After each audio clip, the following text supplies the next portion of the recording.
अब देखिए, राहुल गांधी से इस प्रेस कॉन्फ्रेंस में एक सवाल पूछा गया था। एक पत्रकार ने पूछा कि आपके पास इतने सारे प्रूफ हैं, आप सब दिखा रहे हैं, आप क्यों नहीं कोर्ट में जाते?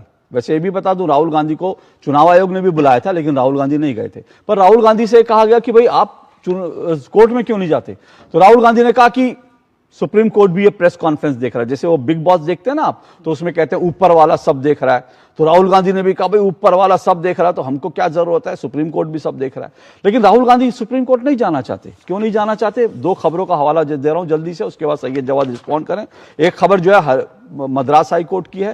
कांग्रेस का एक नेता मद्रास हाई कोर्ट में राहुल गांधी ने जो खुलासे किए थे उनके आधार पर, हाइड्रोजन बम भी इससे पहले जो खुलासे किए थे उनके आधार पर जो है मद्रास हाई कोर्ट में पिटीशन लगाई कि देखिए वोट चोरी हो रही है। मद्रास हाई कोर्ट ने क्या कहा? मद्रास हाई कोर्ट ने कहा ये इसका कोई आधार ही नहीं है। मद्रास हाई कोर्ट ने कहा सिर्फ शंका, आशंका, आरोपों के आधार पर नहीं, कोई तथ्य नहीं है। मद्रास हाई कोर्ट और इसके अलावा सुप्रीम कोर्ट में भी एक ऐसी पिटीशन डिसमिस हो चुकी है। सुप्रीम कोर्ट ने भी कहा कि Priya seeking probe into electoral roll irregularities alleged by Rahul Gandhi. तो राहुल गांधी के जो आरोप थे उनको लेकर, तो इसलिए राहुल गांधी सुप्रीम कोर्ट या किसी अदालत में नहीं जाना चाहते, क्योंकि उनको पता है कि उनके जो चंगू मंगू जा रहे हैं, उनकी पिटीशन, उनकी याचिकाएं औंधे मुंह गिर रही हैं। अदालत कह रहे हैं सिर्फ आरोप है, उनका कोई दम नहीं है।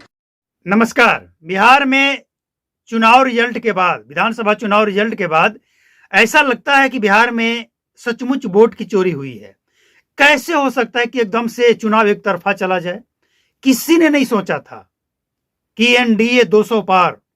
लेकिन एक सबसे बड़ा सवाल यह खड़ा होता है कि अगर यह सच है जो कि आपने बयान सुना, अगर यह सच है तो फिर राहुल गांधी कोर्ट क्यों नहीं जाते हैं?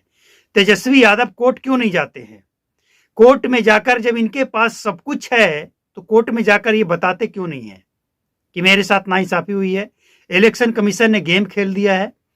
इनके पास तो पुख्ता सबूत है ना, वीवीपैट की पर्चियां हैं और इनके पास वो एक स्पेशल टीम है जो ईवीएम को हैक करके, ईवीएम में पहले से वोट कैद करके सब कुछ बताने को तैयार है। फिर भी क्यों नहीं जा रहे हैं? इसके पीछे का कारण है कि ऐसा नहीं है कि ये लोग ईवीएम से संबंधित, चुनाव आयोग के संबंधित जानकारी इकट्ठा नहीं किया। ये लोग को जितना दम है वो सारा दम लगाकर ये सब कुछ करके थक गए हैं। और इसके बाद इनको ये समझ में आ गया कि भाई ये जो नैरेटिव है ये ऑफलाइन तो ठीक है, जनता के बीच में जाकर बोलना ठीक है, लेकिन कोर्ट वोट में मत जाना, नहीं तो कोर्ट में गए एक्सपोज हो जाएंगे, क्योंकि कुछ ऐसा है ही नहीं। अगर होता तो ये जाते हैं।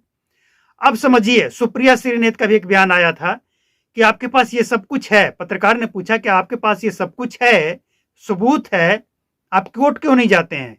उन्होंने यही कहा था कि कोर्ट जाना मेरा काम नहीं है, मेरा काम जनता के बीच में ये बात रखना है ताकि जनता फैसला करे। अब भाई ऐसे ऐसे केस को भी जनता फैसला करने लगे तो फिर कोर्ट का कोई मतलब नहीं है। हालांकि इनका अपना ये सोच है, लेकिन वोट की चोरी हुई या नहीं हुई, और अगर हुई तो इनको जाना चाहिए, और नहीं हुई तो फिर ये नैरेटिव बंद होना चाहिए। और सबसे बड़ी बात, जिसको ग्राउंड की बात पता नहीं हो वो इस तरह की बातें कर सकता है।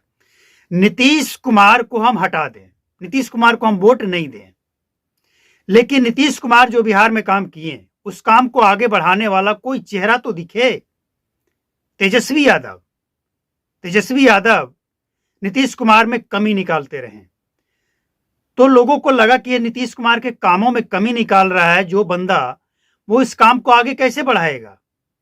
और हद तो तब हो गई जब ऐसा लगने लगा कि कोई अनपढ़ जाहिल व्यक्ति इस तरह का बयान दे सकता है कि हम हर घर में सरकारी नौकरी दे देंगे और बिहार को आगे भी बढ़ा देंगे, बिहार में शिक्षा स्वास्थ्य को भी सही कर देंगे, 2,500 हर महीने महिलाओं को भी देंगे, 30,000 रुपया सालाना देंगे, और इतना ही नहीं, जो सामाजिक पेंशन है उसे भी हम 1,500 कर देंगे या 2,000, पता नहीं ये कितना कर देंगे, 2,100 कर देंगे, और तरह तरह की जो बातें कहें।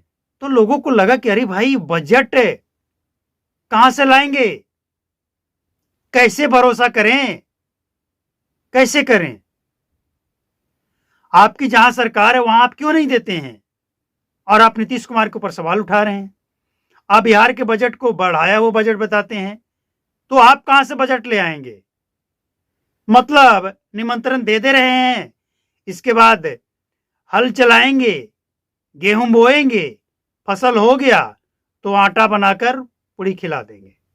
तो इस पे भरोसा कौन करेगा? तो ये सब चीजें तेजस्वी यादव को दिखा नहीं और सवाल उठाने लगे इनके कार्यकर्ता, इनके नेता जनता के ऊपर।